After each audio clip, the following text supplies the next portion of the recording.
Halo, masih di channel berfisika.com. Channel yang menjadi acuan belajar tentang fisika ya, apakah itu jurusan fisika ataupun fisika dasar. Oke, kali ini masih tentang mekanika kuantum ya teman-teman. Jadi saya akan mencoba menjelaskan eh, materi yang cukup penting ya di dalam mekanika kuantum ini tentang prinsip ketidakpastian Heisenberg. Sesuai namanya itu Werner Heisenberg ya yang penemu prinsip ketentuan ini ya. Jadi Werner siapa teman-teman? Werner Heisenberg ya. Ini nama orang ya. Heisenberg. Nah, dia pada tahun 1927 teman-teman mengemukakan ya memberikan teori prinsip ketidakpastian ini. Oke. Nah, Heisenberg ini yang menyatakan bahwa ya di dalam pengukuran ya posisi ya dengan momentum ya itu tidak akan pasti ya, tidak akan pasti tepat ya. Jadi pengukuran sebuah ketidakpastian, jadi ini ketidakpastian posisi ya, ketidakpastian posisi. Nah, jadi delta x ini adalah ketidakpastian posisi dari sebuah partikel atau sebuah gelombang ya. Nah, kalau yang delta p ya kita sesuaikan. Kalau delta p ini x, ini delta x ya. Ini ketidakpastian momentumnya. Momentum. Nah, itu tidak akan tepat ya bersamaan ya, dan harus memiliki nilai minimum. Jadi tidak boleh kurang dari h/2. Nah, seperti ini. Ini adalah teori yang sangat fundamental yang Heisenberg nyatakan. Oke. Nah, bentuk yang lainnya itu menyesuaikan arah sumbunya. Kalau di delta x berarti misalkan ada lagi delta y sama delta py lebih besar sama dengan h/2. Satu lagi delta z misalnya, delta pz oke, lebih besar sama dengan h/2. Seperti itu ya. Oke. Kemudian bisa diturunkan dengan yang lainnya juga, prinsip energi misalnya. Jadi nanti ketidakpastian energinya itu dikalikan dengan ketidakpastian waktunya akan menghasilkan nilai yang sama h/2. Nah, seperti ini. Jadi inti dari ketidakpastian ini menyatakan bahwa kita tidak bisa mengukur secara tepat ya, mengukur secara pasti ya bersama-sama atau tepat ya bersama-sama antara posisi dan momentumnya,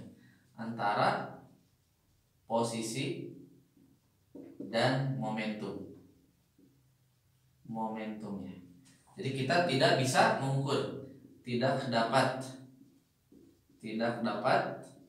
mengukur posisi dan momentum secara bersama-sama, secara detailnya gitu, tidak tepatnya. Jadi ada sebuah persamaan keterbalikannya gitu ya. Jadi kalau misalkan kita mengukur posisinya tepat, nah berarti momentumnya tidak akan tepat. Seperti itulah. Kebalikannya, kita mengukur momentumnya tepat, nah posisinya jadi tidak tepat. Seperti itu. Nah, saya akan mencoba menjelaskan bagaimana azas atau prinsip ini dikemukakan. Kita akan mencoba dengan beberapa cara. Yang pertama metode grup gelombang. Jadi bukan penulisan secara formal ya, ini metode klasiknya ya, gelombang klasik. Jadi metode yang pertama saya akan coba jelaskan metode grup gelombang ya, grup gelombang. Oke. Klasik lah ya, klasik. Nah, yang kedua dengan metode grup gelombang yang de Broglie atau formalin. Jadi ini gelombang aja, grup gelombang. Jadi bisa klasik dan nanti tidak klasik bisa, atau de Broglie bisa. Nah, kita udah tahu ya jika ada sebuah gelombang yang sinusoidal murni ya, atau gelombang yang ideal ya, kita akan mengetahui bahwa panjang gelombangnya itu sangat panjang sekali dan tak hingga. seperti itu ya. Jadi bilangan gelombangnya adalah 1 ya, karena kan panjangnya tahingga jadi 1 gelombang, K-nya 1 ya. Nah berarti teman-teman posisinya kita tidak dapat ditentukan jika panjang gelombangnya panjang banget gitu ya. K-nya 1 artinya bilangan gelombangnya 1. Berarti ini ada hubungan teman-teman. Posisinya ya, posisinya itu nanti berbanding terbalik dengan delta K-nya. Delta K itu bilangan gelombangnya. Jadi bilangan gelombangnya 1 atau cuma 1 gitu. Nah delta X-nya menjadi tidak pasti ya. Jadi ini tidak pasti, tidak pasti. Nah gitu. Jadi kalau panjang sekali ya, delta K-nya 1 itu perkaliannya. Jadi ini delta K-nya kecil gitu aja lah. Ini delta K-nya kecil. Oke, saya tulis gini dulu. Delta X-nya menjadi lebih besar. Besar itu artinya kita nggak tahu di mana gitu letak si partikelnya gitu. Karena fungsi gelombangnya kan sama di mana-mana dengan amplitudo juga panjang gelombangnya gitu ya. Kemudian kalau kita dekatkan dengan nilai delta K ini dari H hubungannya sama dengan K sama dengan 2pi per lambda gitu kan. Nah berarti kita punya hubungan delta K-nya menjadi 2pi per delta lambda seperti itu. Sedangkan hubungan yang lain kalau kita terapkan ke dalam de Broglie ya, berarti lambda adalah H per P atau delta lambda menjadi H per delta P karena H konstanta, 2pi juga konstanta. Berarti si delta K-nya menjadi 2pi per delta lambdanya jadi ini H per delta P atau menjadi 2pi delta P per H, atau saya berarti menjadi delta X. Nah delta K-nya jadi ini 2pi ya delta P dibagi H. Nah gitu. Atau delta X kali delta P-nya sebanding, ini sebanding ya, sebanding H per 2pi ini sebuah hampiran ya. Jadi dengan metode yang grup gelombang ya. Jadi sebanding ya. Oke. Nah, tadi kita udah mengetahui kalau sinusoidal gelombang sinusoidalnya bilang ideal atau tahingga. Oke, jadi seperti ini. Nah, gimana kalau kita si gelombangnya menjadi sebuah grup gelombang? Artinya gelombang-gelombang ini kita jumlahkan ya, kita jumlahkan superposisi seperti yang video sebelumnya. Itu kita akan menemukan sebuah grup gelombang seperti ini. Nah, seperti ini. Nah, gitu ya. Jadi kalau yang menentukan ini, nah ini kan berarti delta X-nya besar ya. Delta X-nya besar berarti bilangan gelombangnya kecil. Artinya delta P-nya akan kecil, teman-teman ya. Nah, kalau yang ini ya delta X-nya itu menjadi kecil. Menjadi kecil. Nah, jadi lebih sempit ya. Jadi kita akan lebih mengetahui di mana posisi partikelnya ya, di daerah sini artinya ya, dibanding yang lain. Yang lainnya kan destruktif, nggak ada. Nah, kalau delta X-nya kecil, teman-teman, berarti apa? Si bilangan gelombangnya banyak sekali, teman-teman. Di sini kan penjumlahan banyak gelombang ya. Jadi tadi kita lihat di sini. Nah, di sini. Kalau delta K-nya besar, berarti delta lambdanya apa? Delta lambdanya kecil, teman-teman. Kalau delta lambdanya kecil, kalau ininya kecil, berarti delta P-nya makin besar. Artinya ketidakpastian momentumnya jadi besar. Ya, kebalikannya tadi. Jadi kalau delta X-nya kecil, berarti delta P-nya menjadi besar atau ketidakpastiannya jadi besar. Kalau ini kebalikan yang ini tadi ya. Nah, ini kebalikannya. Nah, kalau yang ini delta X-nya besar, delta K-nya kecil. Kalau bilangan gelombangnya cuma 1. Kalau ini bilangan gelombangnya banyak, ya terdiri dari banyak-banyak gelombang ini dijumlah-jumlahkan. Nah, gitu. Plus gitu kan. Nah, gelombangnya sama. Nanti ujung-ujungnya jadi grup gelombang. Nah, itu kira-kira teman-teman penjabaran dengan metode grup gelombang superposisi. Ya, metode yang lainnya ada hubungan bahwa frekuensinya nanti dikalikan dengan waktunya itu 1 juga. Nah, ini ya. Oke, dengan analogi seperti tadi delta E-nya H dikali delta F. Nah, sedangkan delta F itu apa? Delta omega per 2pi ya, delta F-nya. Berarti delta E-nya adalah H delta omega per 2pi. Masukin sini. Berarti delta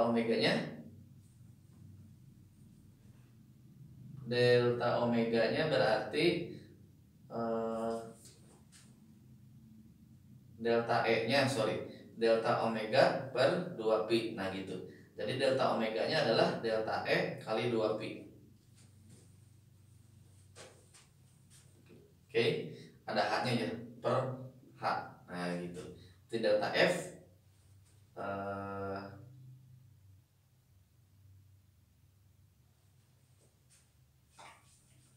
Nah ini delta E dibagi H ya. Sedangkan ini H kali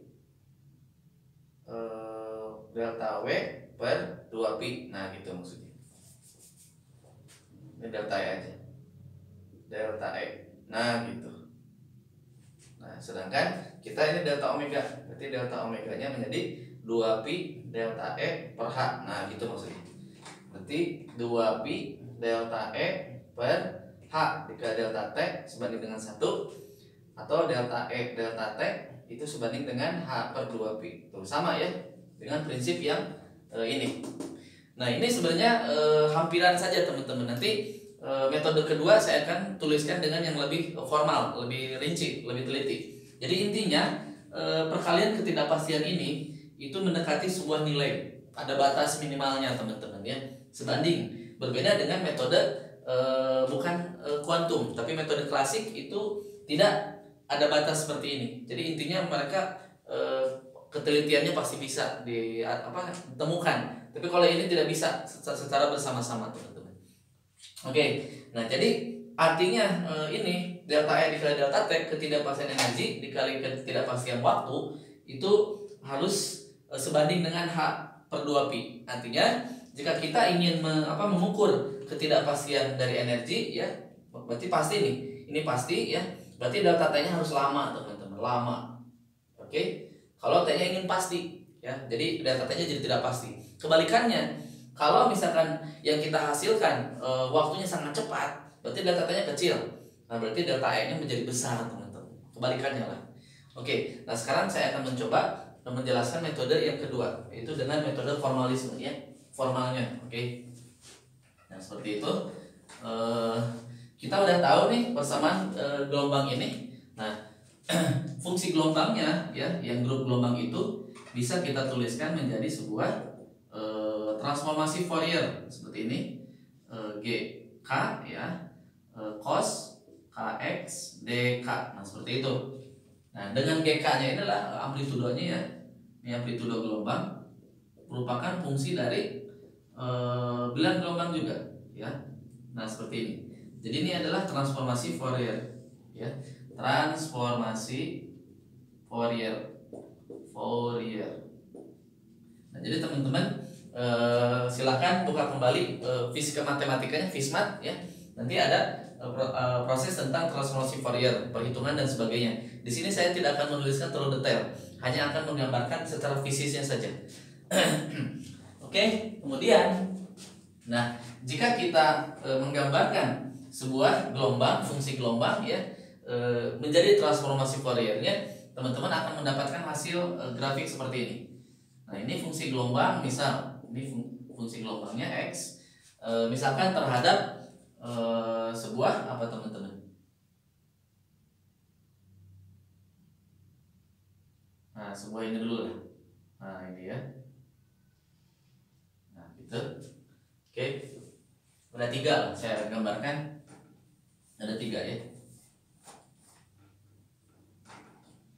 Satu seperti itu. Kemudian ini misalkan detak ya. Ini fungsi gelombang terhadap X. Nah, satu lagi misalkan grup gelombang. Nah, gitu. Si X dengan X. Nah, satu lagi itu misalkan sebuah fungsi sinusoidal ideal, fungsi sinusoidal ya, tahingga dia. Ini X, dan satu lagi fungsi sinusoidal aja, tahingga. Nah gitu ya, jadi dia tak hingga batasnya gitu kan. Ini X dengan fungsinya ya. Nah, bagaimana transformasi Fouriernya? Nah, berarti transformasi Fouriernya kita mendapatkan hasil G, fungsi G terhadap K dengan bilang gelombangnya. Nah, ternyata lebarnya cukup signifikan. Nah, seperti ini teman-teman. Ya, kalau yang ini menjadi seperti ini. Nah, seperti ini. Ini G terhadap K dengan bilang gelombang. Nah, kalau yang ini dia menjadi suatu garis teman-teman, kayak fungsi delta dilap gitu ya. Nah ini garis saja. Ini bilang gelombang, ini bilangan GK nya, amplitudonya.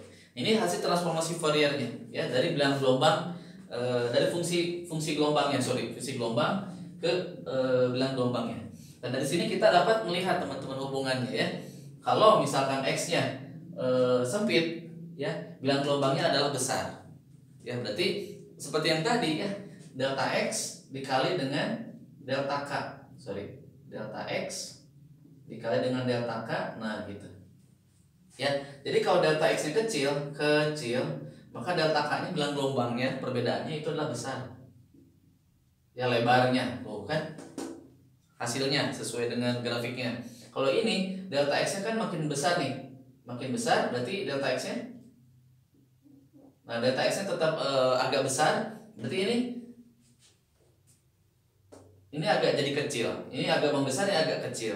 Nah, kalau yang ini ekstrim. Ini besar delta X-nya, berarti ini sangat kecil banget si bilangan gelombangnya. Ya kayak jadi satu lah kayak tadi kan. Jadi kalau bilangan gelombang cuma satu gitu, X-nya lebar, ya benar. Bilangan gelombangnya cuma satu, ya. Amplitudenya cuma satu. Oke, kalau penulisan secara formalnya ya. Penulisan secara formalnya kita lihat dari grafik ini. Nah ini transformasi Fouriernya ya, jika perkalian delta X dengan delta K-nya itu adalah sama dengan setengah teman-teman. Nah ini hasil dari perkalian transformasi ini ya. Nah ternyata kita ambil minimumnya itu adalah nilai setengah ya. Kalau si perkalian delta X dan delta, jadi ini nilai minimumnya. Nilai minimum perkalian, nilai minimumnya. Nah, seperti itu. Nah, karena fungsi transformasi ini nilainya sama ya dengan standar deviasinya ya. Standar deviasi itu yang kayak gini, sigma X akar dari 1/n sigma ya n I1 xi min x bar kuadrat. Nah, ini standar deviasi. Jadi kalau kita ambil standar deviasi delta X, delta X dan delta K-nya, ya teman-teman akan memperoleh nilai setengah, ya nilai ketepatannya. Oke. Nah, karena bentuknya Gaussy, ya jadi Gaussy itu yang lonceng. Jadi kebanyakannya pada umumnya bentuk transformasi Fouriernya itu berbentuk fungsi gelombang ini, fungsi gelombangnya tidak berbentuk Gaussy. Maka kita ambil perkaliannya menjadi delta X, delta K-nya lebih besar sama dengan H/2. Nah ini adalah ketepatannya. Oke, jadi ini berdasarkan grafik teman-teman. Grafik fungsi Gaussy ya, fungsi Gaussy. Gaussy itu fungsi yang lonceng ya. Yang kayak gini, ini Gaussy. Nah, ini Gaussy teman-teman. Jadi fungsi Gaussy-nya juga sama dengan fungsi transformasi Fouriernya ya. Sama ini. Transformasi Fourier. Nah, seperti itu. Jadi sama ya perkaliannya dengan transformasi Fourier. Oh, berarti boleh dong seperti ini. Nah, sehingga kita udah turunkan yang tadi ini ya. Jadi kita punya delta X ya. Delta K-nya tadi apa? Dari K sama dengan 2pi per lambda. Nah, gitu. Berarti lambda adalah H per P. Berarti K adalah 2pi per H per delta P. Nah, seperti itu. Jadi kita punya 2pi delta P per H lebih besar H per 2. Setengah. Nah, ini setengah, masih setengah dulu. Jadi delta X kali delta P lebih besar dari H per 4, 2pi. 4pi. Nah, gitu. 4pi. Nah, biasanya ada kuantitas yang lain. Yes, ada H bar. H bar itu adalah H per 2pi. Nah, sehingga ini bisa kita tulis menjadi delta X, delta P-nya lebih besar H bar per 2. Nah, ini secara formalitasnya teman-teman. Ya, penulisan dari grafik transformasi gelombangnya, Fourier, transformasi gelombang Fourier. Kemudian kalau kita pakai yang metode satu lagi, bahwa frekuensi itu biasanya sebanding dengan seper-T, benar kan? Seperperiode. Sehingga dengan hasil itu kita punya apa teman-teman? Delta E, ya. Oke, delta E itu apa? Delta E itu adalah H delta F. Nah, berarti delta F-nya delta E per H. Oke, delta E per H. Oke, lebih besar sama dengan 1 per delta T. Nah, kita pindah luaskan. Jadi delta E dikali delta T lebih besar sama dengan H. Nah, untuk mencari ketelitiannya cukup dengan delta E dikali delta T lebih besar H per 4pi. Ya, jadi nilai ini dikoreksi dengan beberapa fungsi yang ini seperti ini, ya, menjadi nanti delta E dikali delta T menjadi H bar yang lebih besar sama dengan H bar per 2. Nah, seperti ini. Itu teman-teman. Itu adalah untuk pembahasan dari penurunan ketidakpastian Heisenberg dengan metode grup gelombang dan satu lagi metode transformasi Fourier fungsi gelombang. Jadi kira-kira itu teman-teman penjelasan mengenai prinsip ketidakpastian Heisenberg. Jadi prinsip ini menyatakan bahwa telitian, ya, atau ketidakpastiannya itu bukan gara-gara prosedur eksperimennya, bukan, tetapi karena memang sifat alamiah dari materi kuantum itu sendiri. Jadi bukan gara-gara kita kesalahan, ya, dalam menentukan percobaan, ketidakpastian ini bukan, tapi memang karena sifat alami dari kuantum yang ada di alam ini. Oke, tetap semangat untuk belajar fisika kuantum atau mekanika kuantum. Jangan lupa subscribe channel ini agar senantiasa berkembang dan memajukan ilmu pengetahuan khususnya fisika, ya, di bidang fisika. Sampai jumpa, salam berfisika.com.